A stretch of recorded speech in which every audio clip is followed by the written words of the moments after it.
Buenas noches, ¿cómo están? Bienvenidos a nuestro programa, un episodio más donde dialogaremos sobre una pregunta sumamente interesante. Pero antes de ir allá, saludamos a Yatensi Bonilla. ¿Cómo está Yatensi? Mire, estamos de azul, uniformados, uniformados. como el cielo celeste y azul. Santos Muy entre los bien. santos. ¿Qué es lo que significa el azul? ¿Usted sabe? A mí me encanta. Pues no sé qué significará, pero... ¿No? Esperanza, parecido como al verde. Inclusive dicen que en uno de los manuscritos rabínicos significaba compromiso. Sí, pero no es nada malo. No es nada Muy malo. bien, muy bien. No, es diferente al rojo y diferente al negro, que sí son colores con sentidos negativos. Chévere. Ok, amigos y amigas, tenemos una pregunta que envía Gladys Pérez desde Uruguay. Saludos a Gladys Pérez. Un abrazo para ti, seguramente nos estás escuchando. La pregunta es, ¿Iglesia Mártir versus Iglesia Light? Tan, tan, tan. Muy bien. Aquí nos adentramos a hechos, ¿sí o no, Yatensi? Hechos e historia del cristianismo. Correcto. Primitivo. Comencemos hablando sobre lo que es la iglesia. ¿Qué se entiende por iglesia? La palabra iglesia, voy al griego, viene del sustantivo griego eclesia, con doble capa, eclesia. Si hacemos un análisis lingüístico del término eclesia, tiene dos raíces. La primera raíz es ek. Ek es una preposición que significa desde. Clesia, la segunda raíz, es asamblea. Entonces, si hacemos un estudio lingüístico, la palabra eclesia no era tanto una estructura, no era una institución, no. La eclesia era una asamblea de adentro hacia afuera. Ya. De adentro hacia afuera, con las reglas mínimas y básicas.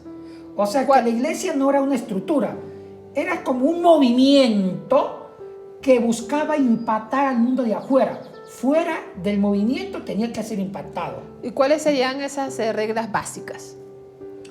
Los apóstoles. Se reunían los apóstoles, había un pequeño movimiento entre los discípulos y los apóstoles, y se ponían de acuerdo para impactar el mundo de afuera, de ese movimiento. Eclesia, desde adentro, sería así, desde adentro, hacia afuera. Entonces, la iglesia, como iglesia, era difundir el pensamiento liberador de Jesucristo, que se llama Evangelio, para transformar la sociedad del entorno, e inclusive predicar ese pensamiento liberador de Cristo, y no quedarse reservado ese pensamiento solamente para los de adentro, sino para los de afuera. O sea que los de adentro tenían fuerza, oraban, se preparaban para cambiar al mundo de afuera. Ok. Hasta ahora es una discusión. ¿Dónde se origina la iglesia? ¿Quién fundó la iglesia? Hay algunos que dicen que Jesús, otros que dicen los discípulos, otros que dicen Pablo. ¿Qué cree usted? Bueno, es un proceso. Para mí, la mente brillante que dio la semilla fue Jesucristo. Ya. Con su testimonio de vida, con su palabra liberadora, con sus milagros, Acción. con su obra expiatoria en la cruz, con su obra pascual, Él da la piedra angular. Y los discípulos llevan el testimonio de Cristo hacia el mundo, hacia afuera, para que todos piensen como Jesús. Una de las características fundamentales de la iglesia primitiva era el martirio, la persecución, porque estaba en un contexto de persecución. Háblenos un poquito sobre eso, Yatensi. Con mucho gusto. La iglesia en su origen no lo tuvo fácil. Jesucristo muere, empieza la predicación apostólica, y apenas que empezó, se inició la primera persecución. Y no fue de los romanos, fue la de los judíos. Y eso lo vemos en Hechos, en los 8 primeros capítulos. Los judíos, por celos y por contiendas, empezaron a perseguir primero a Cristo, lean Juan, y también a los discípulos. Ya. Y uno de los enemigos del cristianismo fue el Sanedrín, los sacerdotes jefes, más que el pueblo, porque el pueblo simpatizaba con las ideas de Cristo. Ellos sentían que Cristo era muy empático, era muy solidario con ellos, se sentían afines con Cristo. Pero el problema no fue el pueblo, fue el Sanedrín, el poder, el sacerdocio pagado, los ricos, la élite laica y sacerdotal. Entonces, ellos empiezan las persecuciones contra el cristianismo, primero con Cristo y después con los apóstoles. Y el primer mártir lo tenemos en Hechos, que fue Esteban, y un perseguidor fue Pablo. Entonces, no hay peor cuña que la del mismo palo. Sí. Inclusive, los mismos judíos perseguían a Pablo, a los compañeros de Pablo, y los seguían a la sinagoga. Donde Pablo iba, ahí estaban ellos. Entonces, esa fue la persecución más fuerte.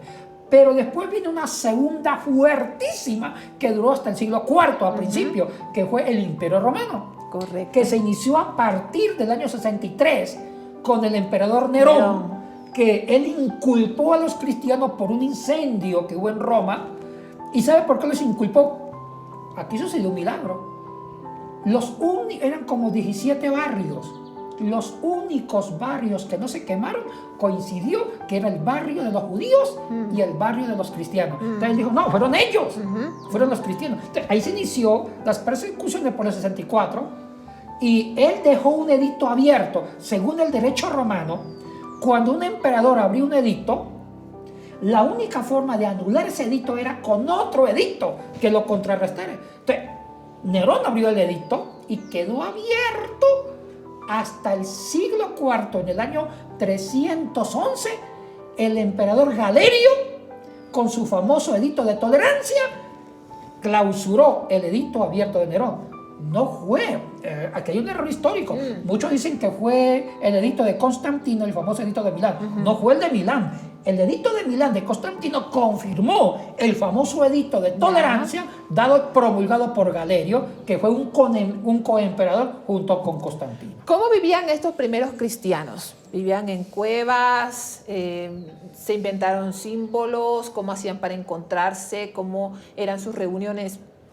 Ay, Adesi, es lo más Me hermoso. imagino que triste también. Hermoso pero triste. Hermoso, pero mucha sangre. Cuando Nerón inició las persecuciones, fue sádico, empezó a matar cristianos, inclusive dice la historia que él quemaba vivos a los cristianos y los ponía como antorchas humanas en los parques, en los jardines del Palacio Imperial. Y inclusive inauguró el tema del circo romano, donde ejecutaba a los cristianos por los verdugos romanos o también devorados por las fieras. Sí. Ay, pero todavía Nerón no tenía una figura legal para matarlos, sino que la única figura legal era por culparlos, que fueron los sospechosos del incendio.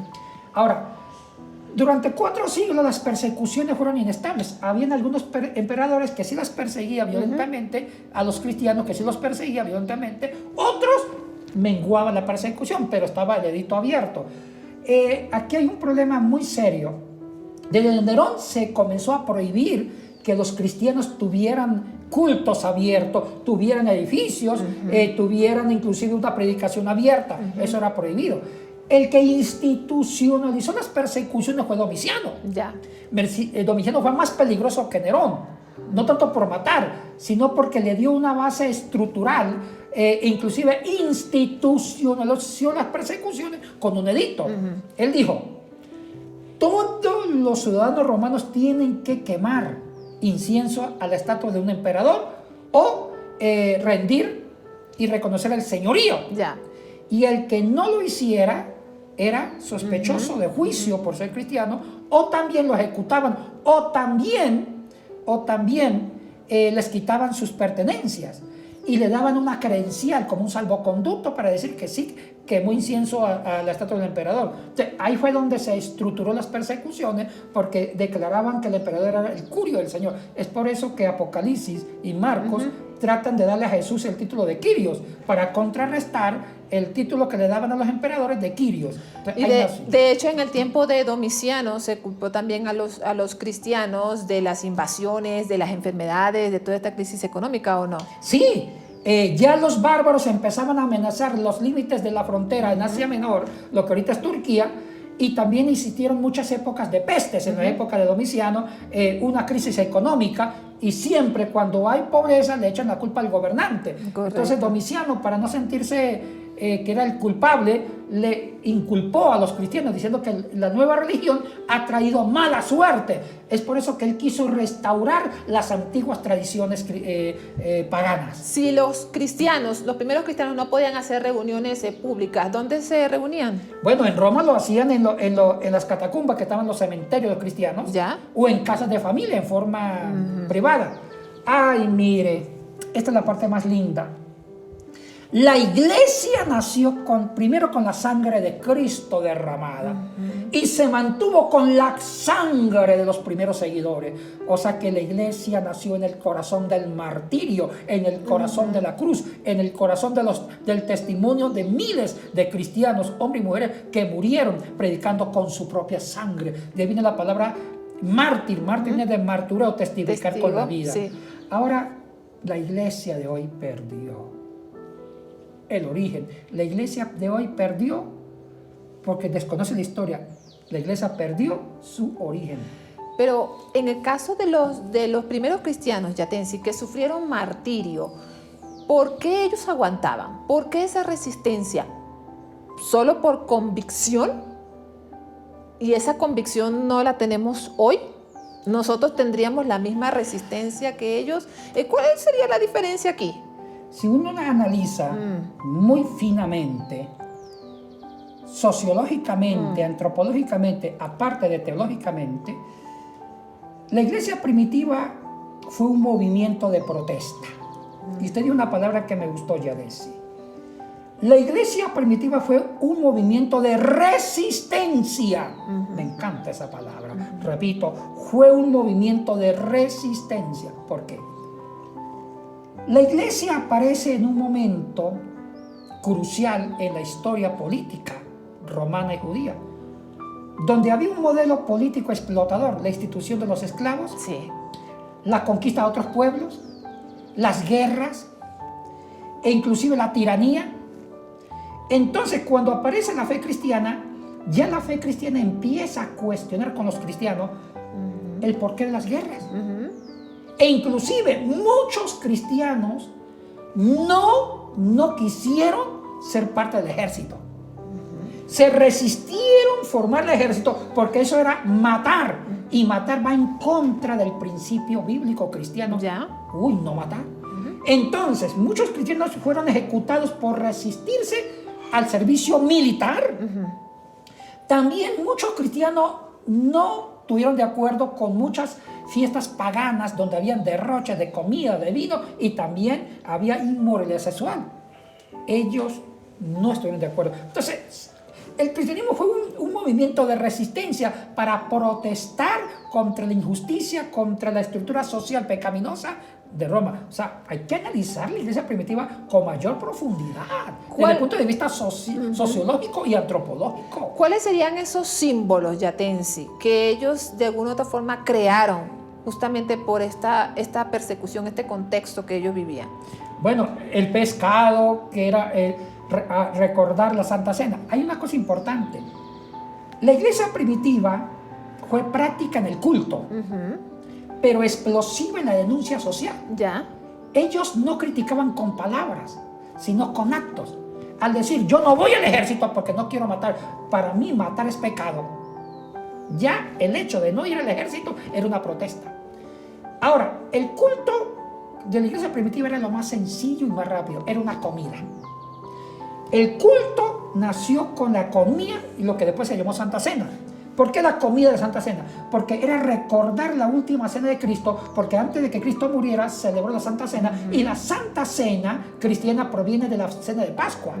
Y la Pascua judía viene de una palabra antigua, vieja, acadia, que se llama Pasé, Ya, sí. que significa caminata de la muerte a la vida, en base a las tribus antes del paganismo, que cuando salían de un pasto o de un campo de invierno o de verano que no había comida, se iban a buscar comida en primavera. Entonces esa caminata la llamaron pasé, caminaban de la muerte a la vida.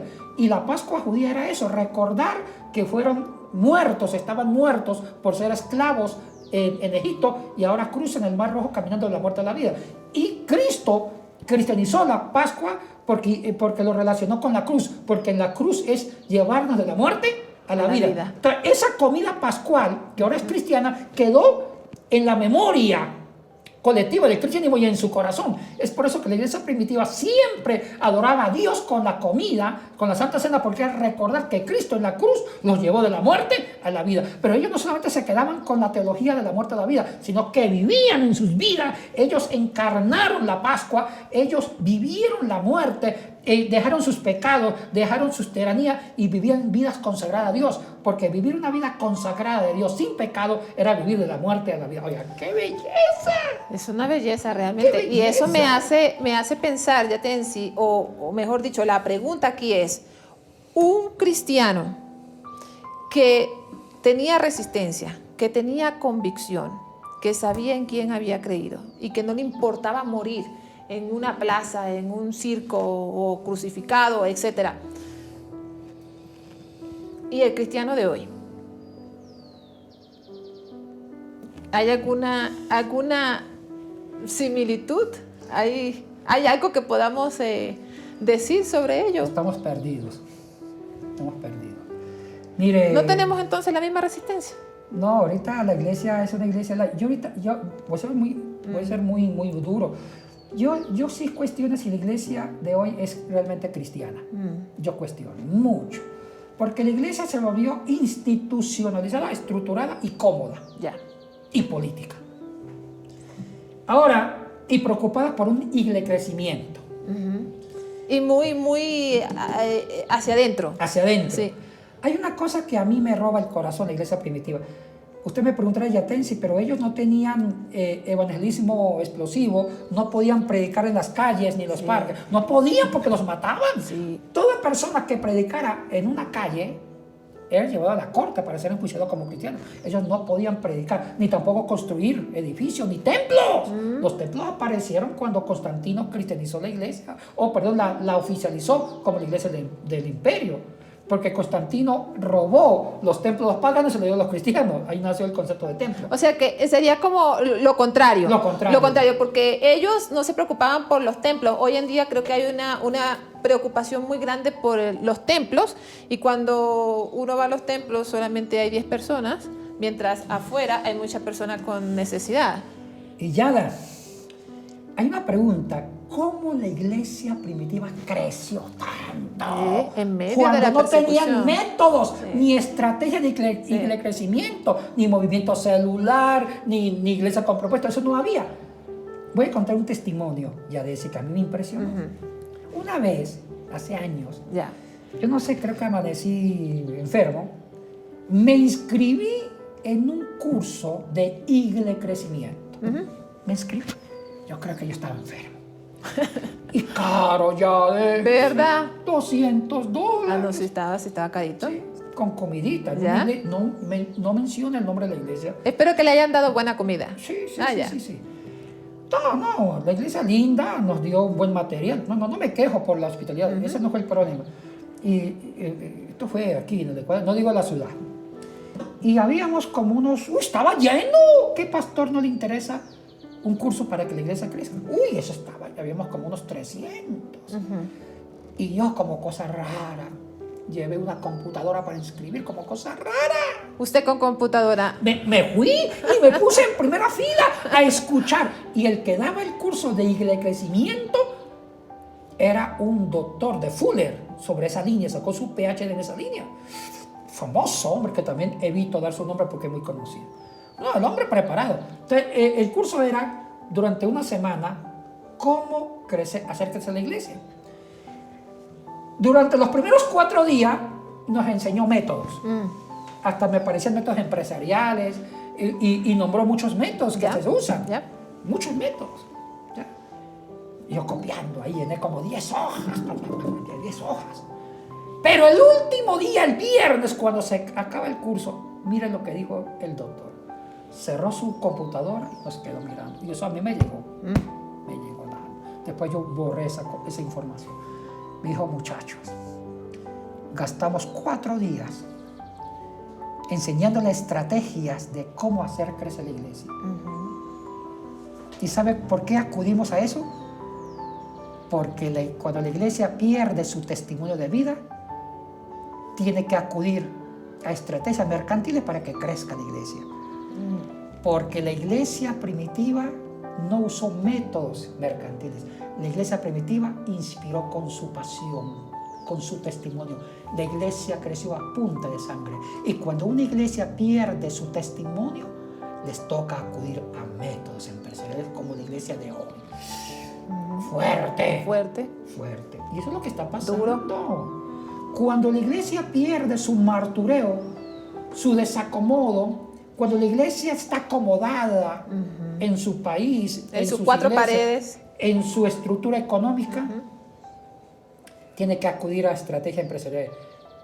Pero cuando la iglesia vive el martirio como la iglesia primitiva, sacrificaron sus vidas, predicaron el evangelio y sobre todo vivieron el evangelio en sus vidas, vivieron vidas de renuncia, de entrega a Dios, los cultos eran sencillos, simples. Esa es la iglesia que yo tengo en mi corazón y está en el evangelio y en el Hechos de los Apóstoles y la historia primitiva. Esa iglesia impactó. Porque ese ejemplo de vida, ese testimonio se convirtió en una resistencia. No tanto en palabras, porque los emperadores romanos y los romanos veían que había un cristianismo que era diferente en su conducta. El ser diferente se convirtió en una protesta contra el pecado imperial. ¿Y esta pandemia no nos ha ayudado en esa convicción, en esa resistencia como cristianos? ¿Qué piensa usted? Como dijo el salmista, no me toques ese vals porque... Mire, Yadesi, yo espero que la iglesia haya aprendido de la pandemia.